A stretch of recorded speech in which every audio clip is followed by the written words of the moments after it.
Hi అండి, అందరూ బాగున్నారా? గంగోత్రి ప్రయాణం మొదలుపెట్టాం కదా, అది ఇంకా అవ్వలేదు.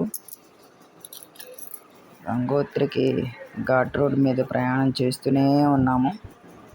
గంగమ్మ తల్లి మీకు కనిపిస్తుంది కదా, మధ్యలో మనకి దేవదారు వృక్షాలు అన్నీ కనిపిస్తాయి. ఎందుకు ఇలాగ ఎక్కువ వీడియోలు చేస్తున్నానంటే, గుర్తుంటాయి సీనరీస్ అవన్నీ, ఎప్పుడైనా మళ్ళీ రివైజ్ చేసుకోవచ్చు.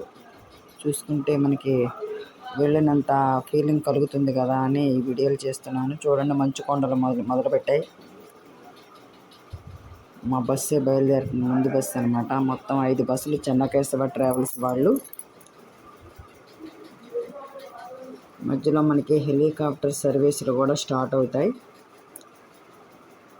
చూడండి, గంగమ్మ తల్లి ఎంత పొడవున ప్రవహిస్తుందో. మధ్య మధ్యలో చిన్న చిన్న ఊర్లు. దేనికి అయితే ఇబ్బంది అనేది ఉండదు, ఆహారానికి కానీ దేనికి కానీ.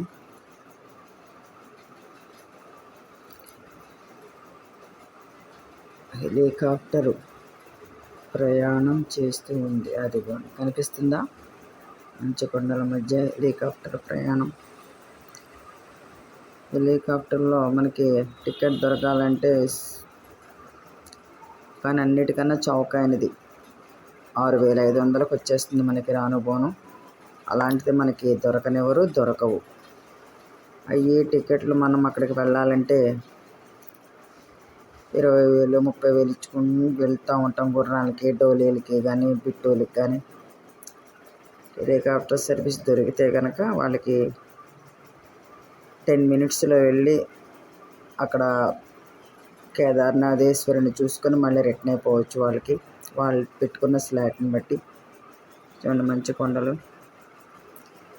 ఎంత అందంగా ఉన్నాయో చూడండి. గంగోత్రి దర్శనం.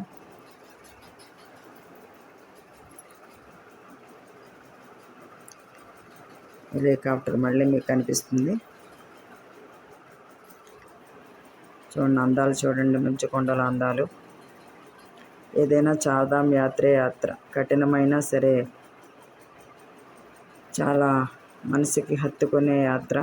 జీవితంలో ఒక్కసారైనా చేయాల్సిన యాత్ర.